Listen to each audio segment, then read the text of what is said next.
ধর্ষণের অভিযোগে গ্রেফতার অভিনেত্রী শ্রাবন্তী চট্টোপাধ্যায় বিয়ে নির্যাতিতার অভিযোগ পাওয়ার পরেই পুলিশের জালে শ্রাবন্তী চট্টোপাধ্যায়ের আত্মসহায়ক অর্ঘ্য মুখোপাধ্যায়। শ্রাবন্তী চট্টোপাধ্যায়ের আত্মসহায়ককে গ্রেফতার করেছে হাওড়ার চ্যাটার্জিহাট থানার পুলিশ। একটি ইভেন্ট কোম্পানির সঙ্গে যুক্ত অভিযুক্ত অর্ঘ্য মুখোপাধ্যায়। দাবি পুলিশের, মহিলাকে নিয়ে চ্যাটার্জিহাট থানা এলাকায় বাড়িতে নিয়ে আসে অর্ঘ্য। খবর পুলিশ সূত্রে, মহিলাকে বাড়িতে নিয়ে এসে ধর্ষণের অভিযোগ অর্ঘ্যের বিরুদ্ধে। মুখার্জিকে গ্রেফতার করা হয়েছে। অর্ঘ্য মুখার্জিকে এবং তার বিরুদ্ধে কি মামলা শুরু করেছে? অর্ঘ্য মুখার্জি বেসিক্যালি ইভেন্ট ম্যানেজমেন্টে কাজ করে।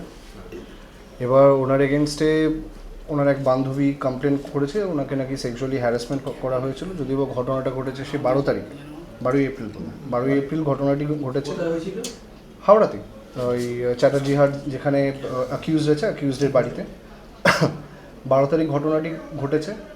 কমপ্লেন্ট হয়েছে 27 তারিখ। এবার এতদিনের একটা গ্যাপ রয়েছে কমপ্লেনের। এবার this is a very much a questionable thing. এবার দেখা যাক, বাকিটা ইনভেস্টিগেশনের উপর ডিপেন্ড করছে। আপাতত এখন 14 দিনের জেসি প্রেয়ার তো করাই হয়েছে। এবার দেখি কোর্টে যা ডিসিশন হয়। আচ্ছা, এই অর্ঘ্য মুখার্জি কি অভিনেত্রী শ্রাবন্তী আত্মসহায়ক? বেসিক্যালি দেখুন, এখন শ্রাবন্তী চ্যাটার্জি উনি একজন ফিল্ম স্টার বা অ্যাক্ট্রেস। ওনার এখন হাজারজন মানে 5-6 জন ম্যানেজার হতেই পারে। তার মধ্যে উনি কি একজন? হয়তো উনি একজন, কারণ সেরকমই থ্রু সোর্সেস ওরকম জানা যাচ্ছে, but I am not sure yet.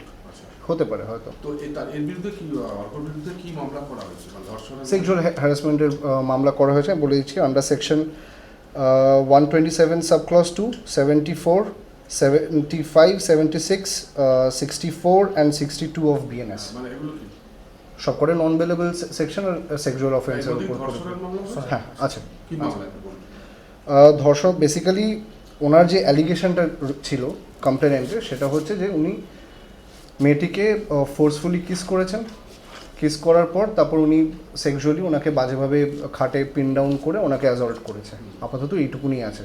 আচ্ছা, এছাড়া এর বাইরে তেমন কিছু আপনার কি ingredients মনে নেই। হচ্ছে এই ঘটনাটা সম্পর্কে? আমার মনে হওয়াটা তো মানে আপনার মনে হয়, মানে আপনি তো এবার একটা ইনভেস্টিগেশন তো হোক, দেখা যাক। এখন তো 14 দিনে জেসি প্রেয়ার হয়েছে। আশা করা যাচ্ছে তো নিশ্চয়ই আগামী দিনে বেলে তো বের করা হবে। মেয়েটির যে অভিযোগ, সেটা কি দাদাকে দীর্ঘদিনের পরিচিত? হ্যাঁ, দীর্ঘদিনের পরিচিত। ওনারা এক ফিল্ডেই কাজ করেন। মেয়েটিও বোধহয় ইভেন্ট ম্যানেজমেন্টেরই কোনো সেক্টরে কাজ করেন, ছেলেটিও তাই। ঠিক আছে, আপনার নামটা স্যার? শঙ্খজিৎ লাল মিত্র, আর এখানে বিকাশ, আমাদের হাওড়া কোর্টে।